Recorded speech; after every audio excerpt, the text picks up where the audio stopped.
Wabarakatuh.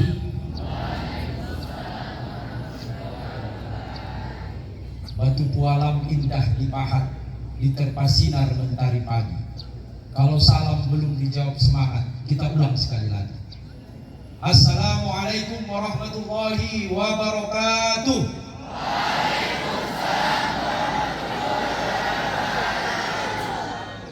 Alhamdulillahi rabbil alamin. Rabbis rahli sadri wa yassir li amri wahlul 'uqdatam min lisani yafqahu qawli. Asyhadu an la ilaha illallah wahdahu la syarikalah wa asyhadu anna Muhammadan abduhu wa rasuluh.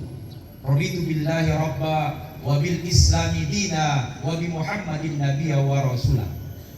Bersyukur kita kepada Allah Subhanahu wa taala, Tuhan yang Maha Kuasa. Bersalawat kita kepada Rasulullah Sallallahu Alaihi Wasallam. Satta bisa 10 noli marsatan. Horas ton di madingin, bir ton di matobu. Horas.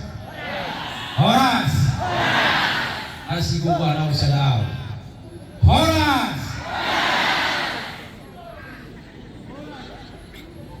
Tentunya yang pertama yang kita banggakan, yang kita cintai, Bapak Kepala Sekolah SMA Negeri 3 Padang Sidimpuan, Bapak Kardan Nasution, yang insya Allah tahun depan akan naik haji. Mudah-mudahan beliau diberikan kesehatan, kekuatan untuk memajukan SMA Negeri 3 Padang Sidimpuan ini menjadi SMA unggulan dan diperhitungkan di Sumatera Utara. Selanjutnya para wakil kepala sekolah juga diberikan kesehatan, para ibu guru, bapak ibu guru yang begitu bersemangat untuk mendidik anak-anak kita, generasi muda, pemimpin masa depan Indonesia, dan juga para guru-guru honor. Dan saya cintai anak-anak sekalian yang insya Allah calon-calon pemimpin yang akan menjadi guru-guru teladan nantinya, menjadi dosen, menjadi kepala daerah, menjadi anggota dewan, dan juga insya Allah calon-calon presiden pengganti Bapak Jokowi.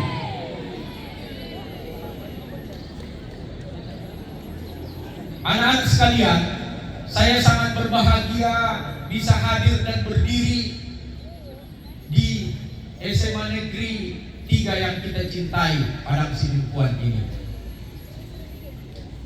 Tentunya kita berharap bahwa dari tahun ke tahun Indonesia harus memberikan yang terbaik kepada rakyatnya.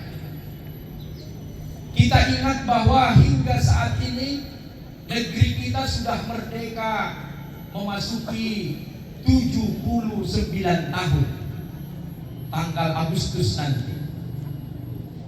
Kalau dibandingkan dengan negara-negara lain seperti Malaysia, Singapura, yang kita lebih duluan, tapi mereka sudah berbuat untuk rakyatnya dalam rangka mensejahterakan dan memakmurkan rakyat. Anak-anak sekalian dan para guru yang saya cintai, bahwa perlu saya sampaikan pada kesempatan yang singkat ini, Indonesia yang kita cintai ini adalah negara yang sangat kaya raya dan sumber daya alamnya berlimpah. Bukti bahwa kita kaya raya adalah selama 350 tahun kita dijajah oleh Belanda karena luar biasanya sumber daya alam kita. Begitu juga Jepang dan yang lain-lain. Tapi perlu saya sampaikan bahwa sumber daya alam kita yang berlimpah ini 80% dikelola oleh asing atau negara-negara luar, bukan dikelola oleh negara kita sendiri. Tentunya ini menjadi tantangan kepada anak-anak kami ke depan, bahwa SMA Negeri 3 akan melahirkan generasi muda, pemimpin yang insya Allah nanti bertanggung jawab untuk menyelamatkan bangsa Indonesia yang kita cintai ini. Tentunya ketika kita bicara tentang kekayaan negeri kita, ada tantangan-tantangan di hadapan mata kita hari ini yang langsung berinteraksi dengan kita. Ada 4 tantangan kita ke depan yang ingin saya sampaikan pada amanat upacara pada pagi hari ini. Yang pertama adalah tantangan narkoba yang terus menjamur di negeri ini. Ada sebuah pertanyaan besar. Kenapa narkoba sulit diberantas di negeri ini?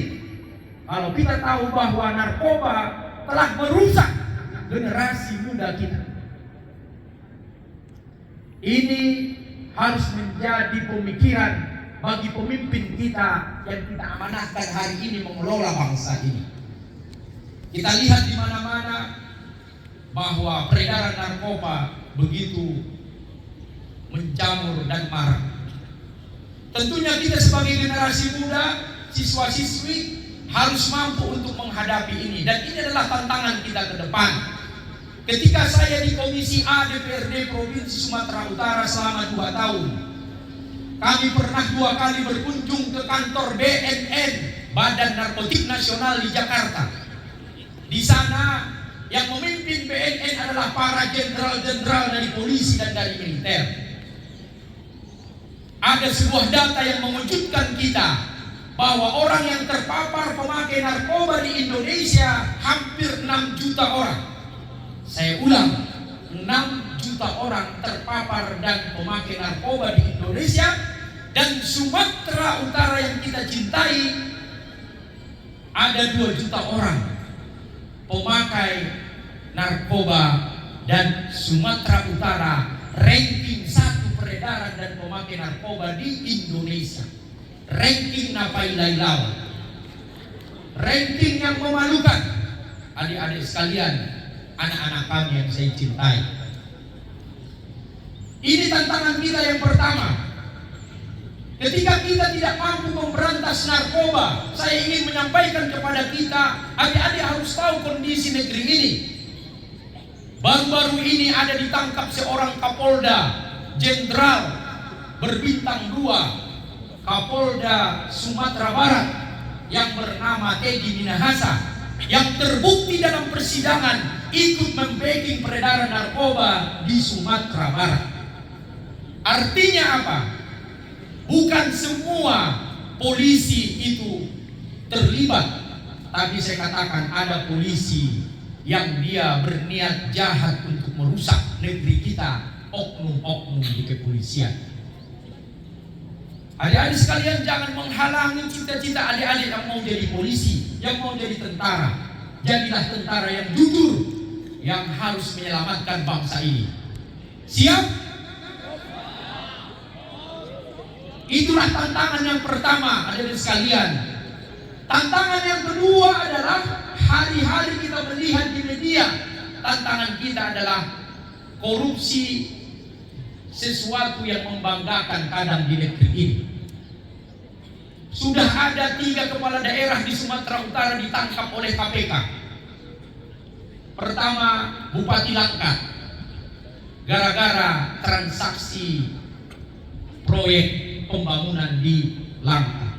Adik-adik yakin saya, anak-anak kami mengetahui ini. Yang kedua, wali kota termuda di Sumatera Utara, wali kota Tanjung Balai, gara-gara terjadi transaksi jual beli jabatan dalam pemerintahannya. Dan yang baru-baru ini, Bupati Labuhan Batu juga ditangkap oleh KPK. Yang lebih parah lagi, anak-anak kami sekalian, dan mungkin ini akan kita lihat terbukti atau tidak, Ketua KPK kita juga ditangkap oleh kepolisian, yang seharusnya dia melindungi, dia memberantas berantas korupsi di Indonesia, malah dia juga ikut di dalamnya. Ada sebuah pertanyaan yang sering saya ajukan, bahwa yang korupsi ini orang kaya atau orang miskin? pasti jawabannya adalah orang kaya. Tapi dia miskin iman, miskin moralitas, miskin integritas. Anak-anak kami sekalian, Bapak Kepala Sekolah dan guru-guru SMA Negeri 3 Padang Sidimpuan, tantangan kita yang ketiga adalah tantangan paham komunisme juga sudah mulai ada masuk ke dalam sendi-sendi masyarakat kita. Ada satu buku yang dikarang oleh seorang perempuan, judul bukunya adalah Saya Bangga Menjadi Anak PKI. Dan buku ini dilarang untuk beredar. Ini bukti bahwa paham-paham komunisme sebagai musuh negara harus kita waspadai. Dan yang keempat, anak-anak kami sekalian, tantangan kita ke depan adalah tantangan teknologi, IT, Instagram, WA, Facebook, ya, Talking, TikTok.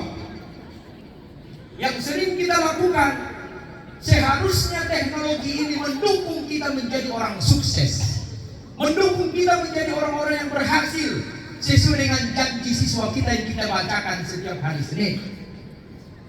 Siap kita untuk menjadi sukses?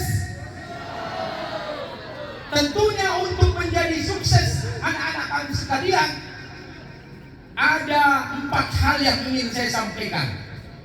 Saya tidak mau mengungkapkan 1, 2, 3 karena sekarang ya sangat politis kalau dibilang 1, 2, dan 3. Saya katakan ada 4 hal yang harus anak-anak kami lakukan kalau anak-anak ingin menjadi sukses. Tapi ketika kita ingin menjadi sukses, banyak tantangan-tantangan yang kita hadapi. Ada sebuah ungkapan yang perlu saya sampaikan di awal ini, bahwa pelaut ulung tidak akan lahir dari lautan yang tenang. Saya ulang, pelaut ulung tidak akan lahir dari lautan yang tenang, tapi dia akan lahir dari gelombang, badai, angin kencang di tengah lautan. Siswa-siswi SMA Negeri 3 tidak akan lahir dari kondisi yang tenang-tenang saja,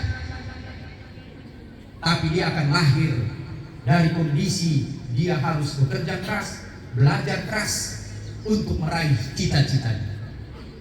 Sepakat? Ketika saya bilang sepakat, jawabannya setuju. Sepakat? Setuju?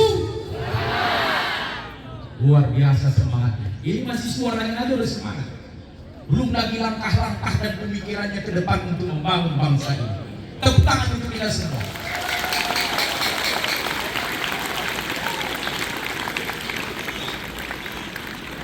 Anak-anak kami sekalian, sebelum saya menyampaikan 4 hal secara singkat apa yang harus kita lakukan agar kita menjadi sukses, saya sudah periode kedua menjadi anggota DPRD.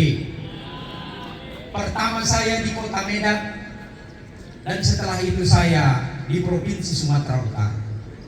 Saya memiliki 4 orang anak, dan istri saya dosen Politeknik Negeri Medan. Kalau ada yang mau ke Politeknik nanti bolehlah mengewas WA saya.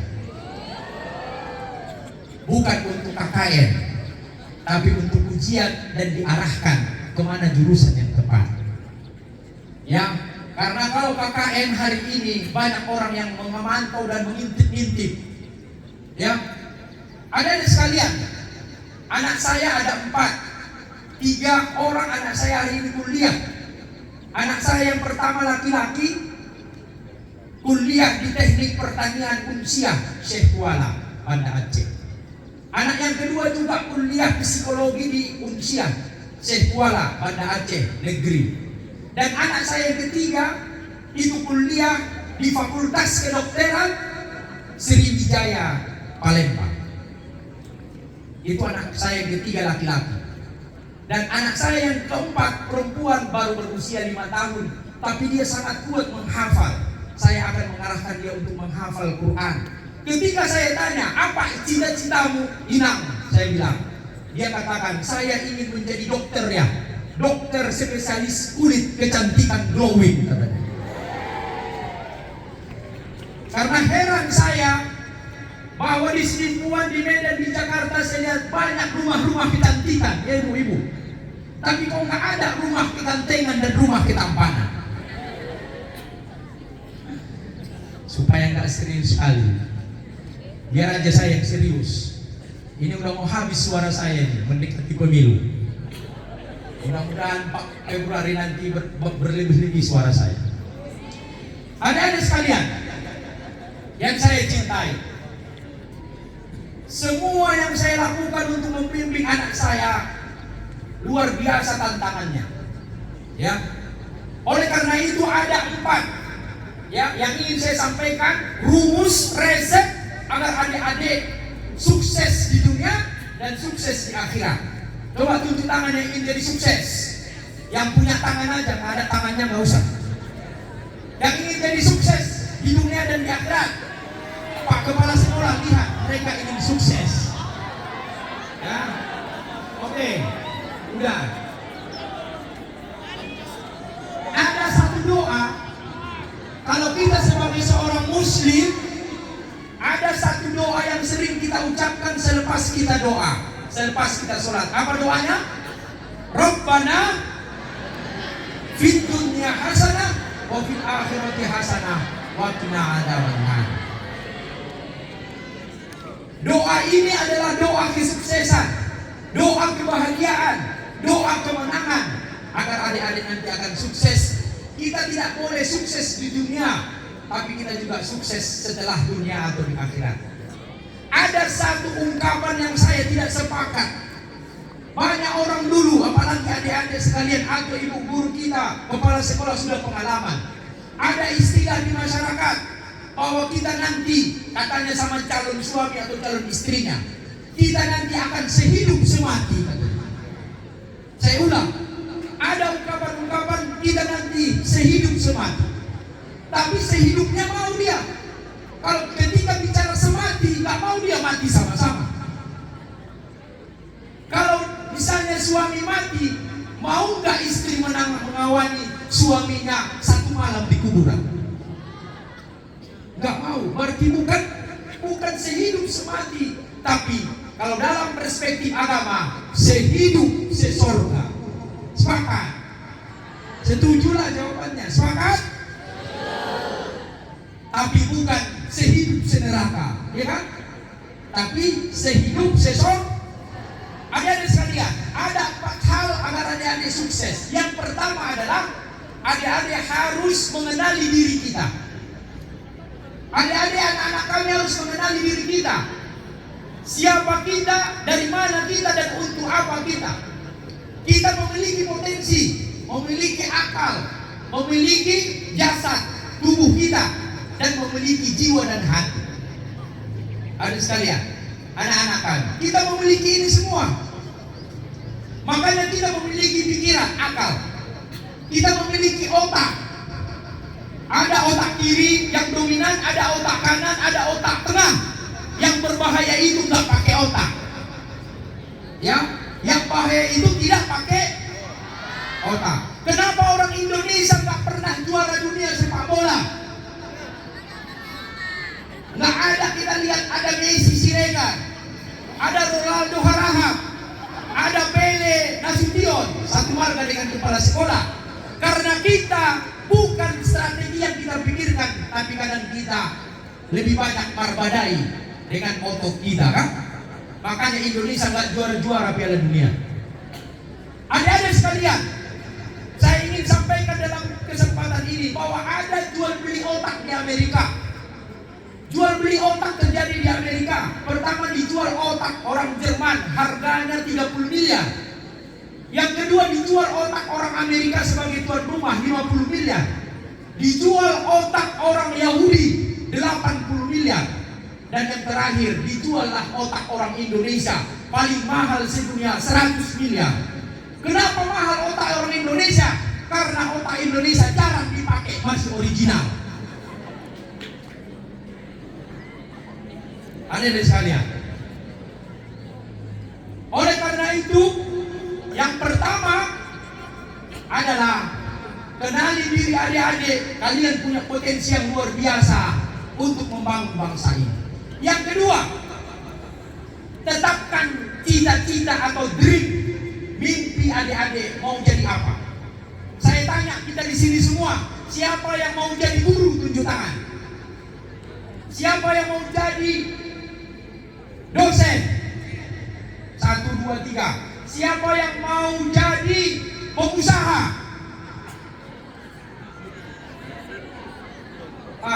Makin banyak. Siapa yang mau jadi kepala sekolah? Siapa yang mau jadi tentara? Mau jadi polisi?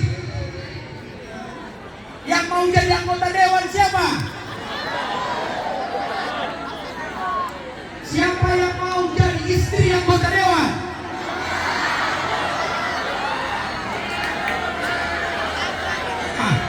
Istri kok laki-laki pula yang membukannya. Berarti suaminya anggota dewan. Adik-adik sekalian, coba siapa yang mau jadi presiden?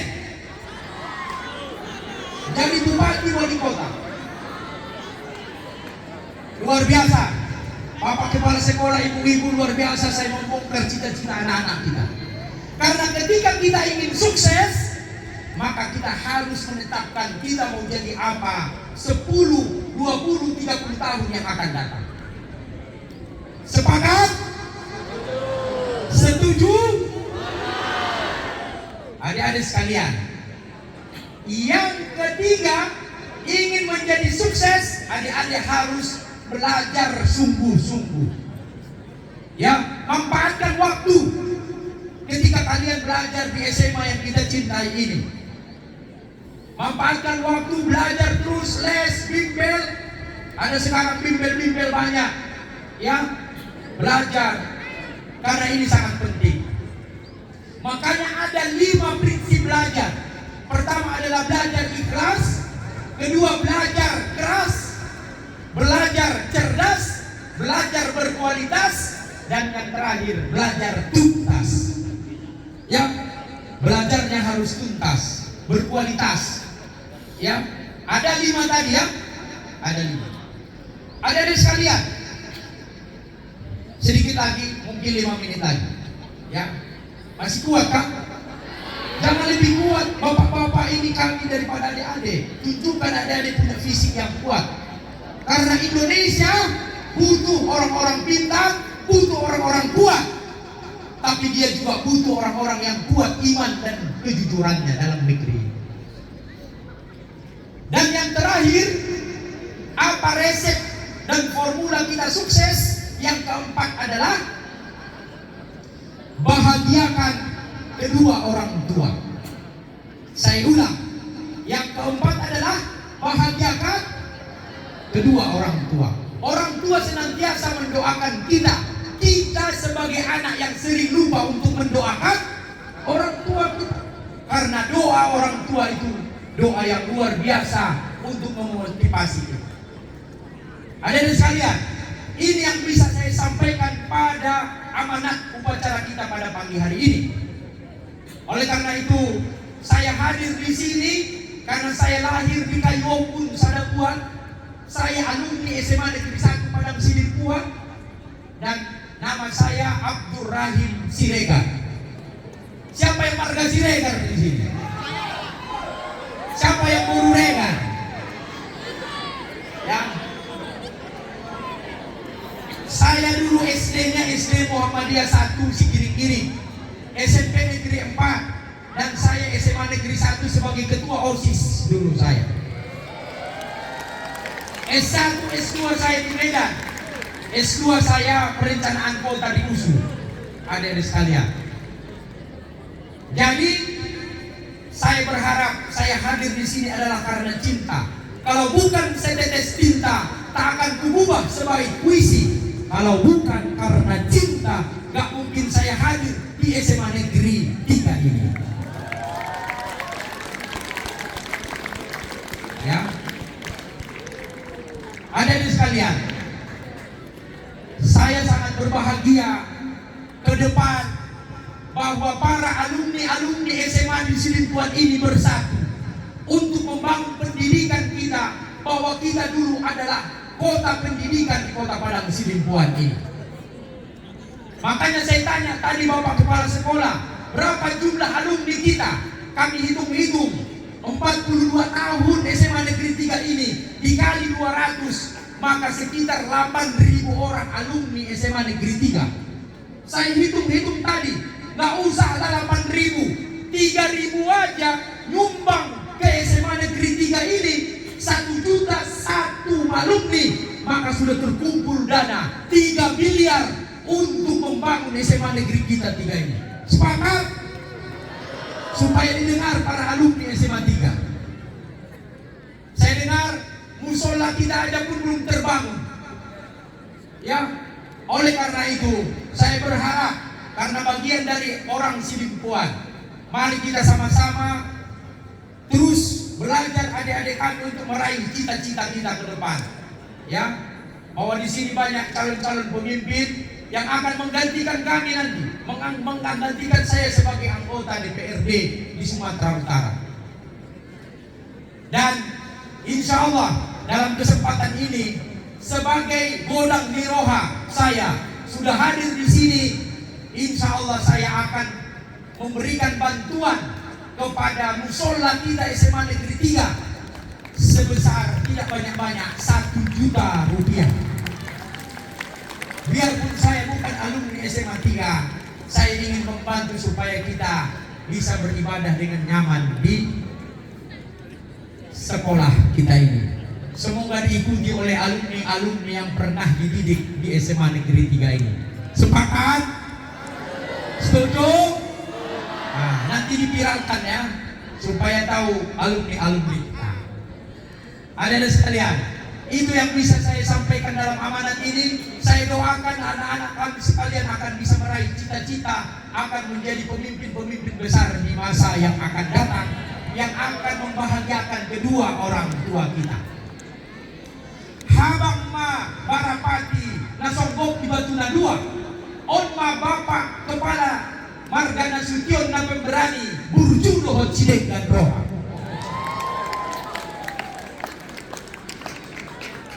Habang ma siri-siri nasonggok di Bulung di Kueni, ulang do Abdurrahim Siregar paling giligi tay hata naido batang-itang.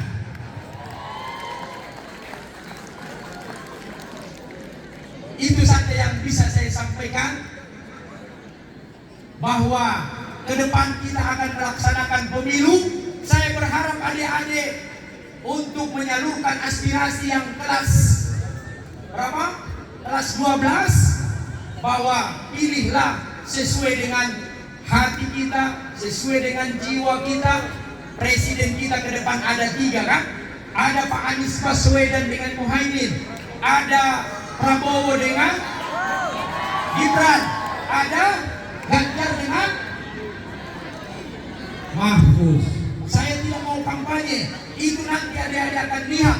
Yang terpenting adalah ketika ada kecurangan nanti di TPS, di kelurahan, di kecamatan, saya ajak adik-adik untuk melawan kecurangan. Sepakat?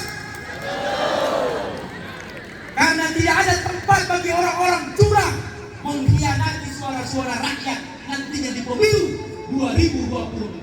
Siapapun dia harus kita lawan. Siap? Adik-adik harus menjadi pengawal demokrasi, pengawal pemilu nanti tanggal 14 Februari 2024. Dari Abdurrahim Siregar, anggota DPRD Provinsi Sumatera Utara Komisi D Pembangunan, dan saya dari fraksi PKS Partai Keadilan Sejahtera. Makan durian bersama kekasih. Cukup sekian dan terima kasih. Assalamualaikum warahmatullahi wabarakatuh.